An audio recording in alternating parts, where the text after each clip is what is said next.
പ്രഭാതത്തിലെ ഈ സന്തോഷമുള്ള നിങ്ങളുടെ മുഖങ്ങൾ ദൈവത്തിന് സ്വീകാര്യമാണ്. Price the lord. ഹല്ലേലൂയ. പ്രിയപ്പെട്ടവരെ, അബ്രാഹാം എന്ത് ചെയ്യുന്നു? അവൻ നേരെ എഴുന്നേറ്റ് അവരെ എതിരേൽക്കാൻ ഓടിച്ചെന്ന് നിലം പറ്റെ താണ് അവരെ വണങ്ങി. നിലം പറ്റെ താണ് അവരെ വണങ്ങി. ദൈവത്തോടുള്ള അടുത്ത നിലപാടാണ് നമ്മൾ കാണുന്നത്. നിലം പറ്റെ താണ് വണങ്ങുക. അതിൻ്റെ അർത്ഥം എന്താണ്? സമ്പൂർണ്ണ സമർപ്പണം. ദൈവത്തിനുമുമ്പാകെ മനുഷ്യനുണ്ടായിരിക്കേണ്ട നിലപാട് എന്താണ്? ദൈവം സന്ദർശിക്കുമ്പോൾ, ദൈവ സാന്നിധ്യം ലഭിക്കുമ്പോൾ ഒരു വ്യക്തിക്കുണ്ടായിരിക്കേണ്ട മനോഭാവം. ദിവ്യകാരന് ഈശോയുടെ മുമ്പിൽ നമ്മൾ ചെയ്യുന്നത് എന്താ? ഈശോയുടെ മുമ്പിൽ നേരെ ജീവിക്കുന്ന ദൈവത്തിൻ്റെ സാന്നിധ്യത്തിന് മുമ്പിൽ നമ്മൾ താണു വണങ്ങുന്നു. ഇതേ മനോഭാവം തന്നെയാണ് ദൈവം അബ്രാഹത്തെ സന്ദർശിച്ചപ്പോൾ ദൈവദർശനം ലഭിച്ച ഭക്തനായ അബ്രാഹത്തിനുണ്ടായിരുന്നത്. അവൻ നിലം പറ്റെ താണു വണങ്ങി തന്നെ സമ്പൂർണമായിട്ട് ദൈവസന്നിധിയിൽ സമർപ്പിക്കുന്ന മനോഭാവം, നമ്മൾ സമ്പൂർണമായിട്ട് വിട്ടുകൊടുക്കുന്ന മനോഭാവം. പ്രിയപ്പെട്ടവരെ, നമ്മുടെ ജീവിതത്തിലും ഇതുപോലെ തന്നെ ദൈവത്തിന് നമ്മെ തന്നെ വിട്ടുകൊടുക്കുവാൻ വേണ്ടി സാധിക്കണം.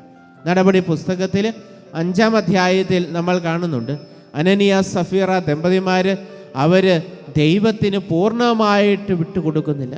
കുറച്ച് പിടിച്ചു വെച്ചു അവർ ശിക്ഷിക്കപ്പെടുന്നത് നമ്മൾ കാണുന്നുണ്ട്. ഒരു പക്ഷേ നമ്മുടെ ജീവിതത്തിൽ ഇതുപോലെയുള്ള മാരക ശിക്ഷകളൊന്നും ഉണ്ടാകണമെന്ന് നിർബന്ധമൊന്നുമില്ല.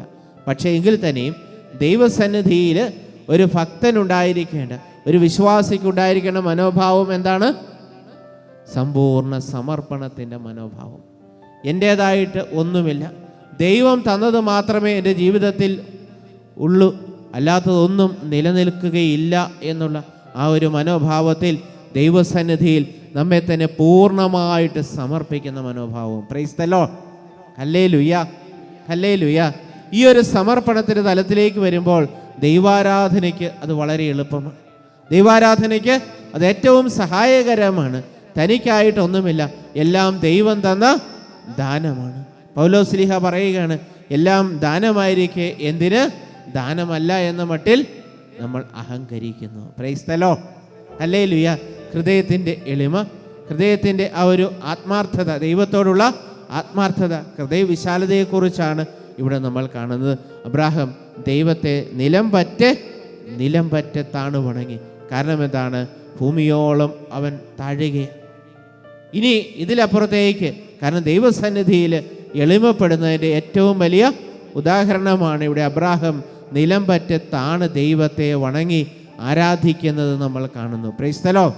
അപ്പോൾ ദൈവത്തോടുള്ള മനുഷ്യൻ്റെ മനോഭാവം ആരാധനയുടെ മനോഭാവമാണ്.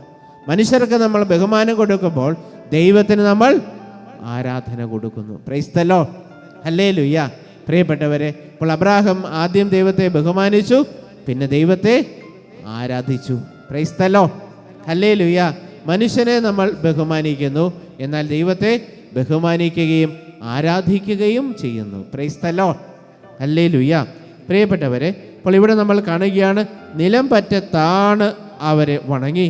അവൻ പറഞ്ഞു, യജമാനനെ, അങ്ങ് എന്നിൽ സംപ്രീതനെങ്കിൽ അങ്ങയുടെ ദാസനെ കടന്നു പോകരുത്. അങ്ങ് എന്നിൽ സംപ്രീതനെങ്കിൽ അങ്ങയുടെ ദാസനെ കടന്നു പോകരുത്. അബ്രാഹത്തിൻ്റെ അടുത്ത നിലപാട്. പലപ്പോഴും നമ്മൾ പ്രാർത്ഥിക്കുവാൻ വേണ്ടി വരുന്നു, കാര്യമൊക്കെ കഴിഞ്ഞു, പിന്നെ പ്രാർത്ഥന അവസാനിക്കുന്നു, പള്ളിയിൽ പോക്ക് കുറഞ്ഞു, എന്തെങ്കിലുമൊക്കെ നേർച്ച നേരുന്നു. എന്തിനു വേണ്ടിയിട്ടാണ്? ഒരു നിശ്ചിത കാര്യസാധ്യത്തിന് വേണ്ടിയിട്ട്. നല്ലത് തന്നെ, തെറ്റൊന്നുമില്ല. പക്ഷേ അത് കഴിഞ്ഞ് പിന്നീട് പള്ളിയും പ്രാർത്ഥനയും ആത്മീയതയും ഇല്ലാതെ വന്നു കഴിഞ്ഞാലോ? അത് ശരിയായ നിലപാടാണോ? അല്ല. നിലനിൽക്കുന്ന ആത്മീയത മനുഷ്യന് ആവശ്യമാണ്. ഇവിടെ അബ്രാഹത്തിൻ്റെ ജീവിതത്തിൽ നമ്മൾ കാണുന്നത് എന്താണ്? അബ്രാഹാം പറയുന്നു, അങ്ങനിൽ സംപ്രീതനെങ്കിൽ അങ്ങയുടെ ദാസനെ കടന്നു പോകരുതേ. കർത്താവേ, എന്നിൽ നിന്ന് ഒരിക്കലും കടന്നു പോകരുത്.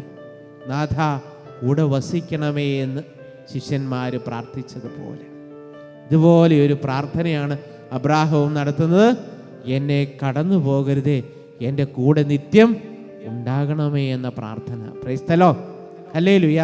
ദൈവത്തോടുണ്ടായിരിക്കേണ്ട മനുഷ്യൻ്റെ മറ്റൊരു മനോഭാവമാണ് ആവശ്യങ്ങളിൽ മാത്രം ദൈവത്തെ തേടുകയല്ല, നിരന്തരം ദൈവത്തിൻ്റെ സാന്നിധ്യത്തിൻ്റെ സന്തോഷം അനുഭവിക്കുന്ന ആ ഒരു കൃപയിലേക്ക് ദൈവമക്കൾ കടന്നു വരണം. Hallelujah, hallelujah, hallelujah.